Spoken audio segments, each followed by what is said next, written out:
এডি কি পারমিশন নিয়ে কোন ফোন তুমি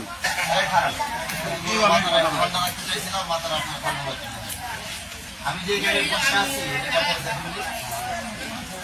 দেখেন না আপনারা কথা বলবেন কেন আপনারা এখানে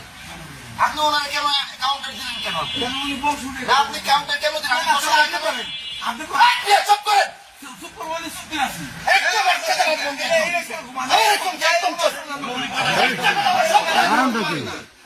আমি দিকে আসে কিনা বিচার করার জন্য কাউন্টার দিলে আমি দিব কাউন্টার দিলে আমি দিব এখানে আমি বসে কিনা আমার আনসার কেন বললাম চল চল ওটার কোনো বিচার করবো না আমি এখানে বসা চিল্লা চিল্লি কেন হবে আমি এখানে বসা চিল্লা চিল্লি কেন হবে এখানে ভিডিও বন্ধ করেন ভিডিও করে বন্ধ করেন ভিডিও